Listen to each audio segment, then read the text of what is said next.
Greetings everyone, this is Mike Wright, the Astro Sherpa, dropping in with a spatial report.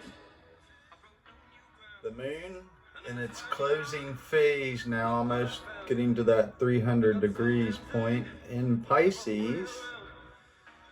So this is a little dreamier, letting go of this crazy transit we've been through. So we're going to have a new moon at the end of Taurus here. So this was that launch of that huge stellium of planets in Aries. So Mars is getting ready to conjunct Chiron this weekend, and that moon will be coming through this bruiser lineup of Neptune in Aries, Saturn in Aries, Mars and Chiron. So it's going to be a little test of, are you still being fooled by the old programs, or have you initiated yourself into the new world, which is you hold the power when you're not afraid. You know, the health scares and this trauma and turmoil of the world and war and pestilence and plague and rats and fleas. You know, Scorpio represents, you know, those very things. You know, the underworld, the things hidden. So when you're emotionally stable and you're not drawn into conflicts and ugly situations, then your blood isn't boiling. So when you're in harmony, the blood can flow in a positive vortex instead of spiraling downwards, which would be a Piscean thing. Piscean is undoing, self-sabotage, getting lost in the ether. So that ether could be ether alcohol or the ether net, you know, getting lost in cartoons, delusions. So we had a beautiful alignment with the Sun and Jupiter. Mercury's gonna meet up with the Sun here, you know, right about where this new moon's gonna happen. So Mercury is changing dimensions, directions, and instead of looking towards the future, Mercury's going to be more focused on this huge Gemini switch with Uranus. You know, what is being innovated, what is being, you know, disrupted in communications and, you know, around your neighborhood.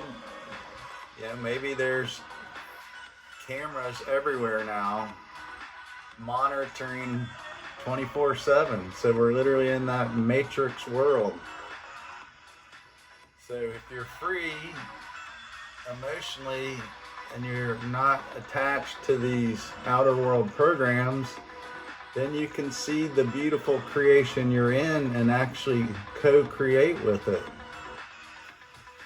So that's what Pisces is, the dreamer too. Pisces can make any dream reality. It might not last when the fog clears up, but it's possible.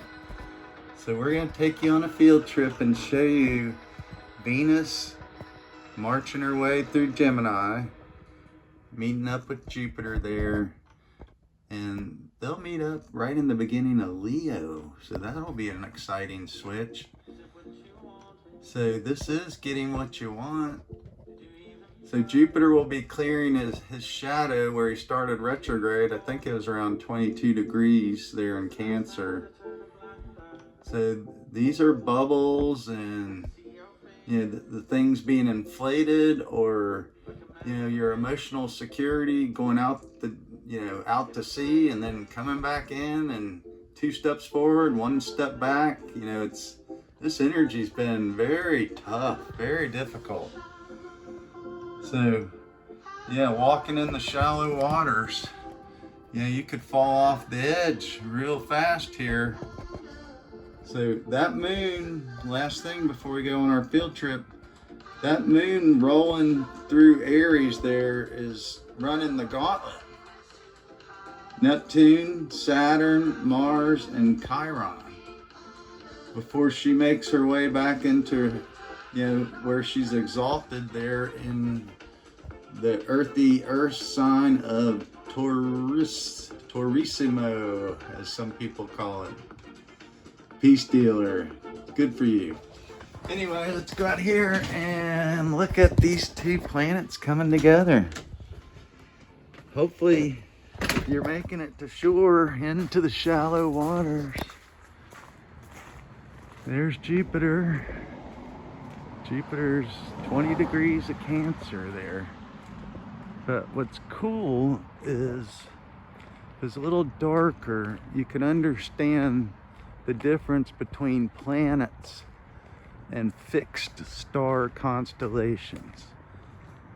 And there is Miss Venus. Wow. So Venus right there. She's motoring through Gemini. We've now reached the third decan. So that was a division of 10-degree segments devised way back during the Egyptian time period. And the Greeks perverted it and made these planets to reside in whole sign houses. So that doesn't take into account exactly the horizon and the changing, angles of the earth to the midheaven straight above us. So with the tilt of the earth and the way it spins, these things change. So, but it's useful. So, if you look, let me zoom in there. So right there is the fixed constellation of Pollux and Castor, Gemini. So Jupiter there and Venus, they go counterclockwise like this. Now that fixed stars, they go in the motion of clockwise, sinking. So that had big meaning.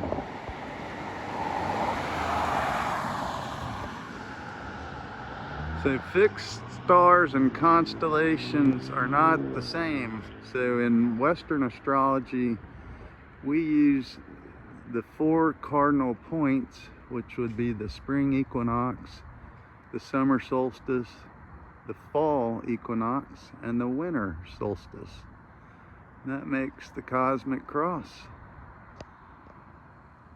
And then the fixed signs make a cross, which would look like an X in our point of view.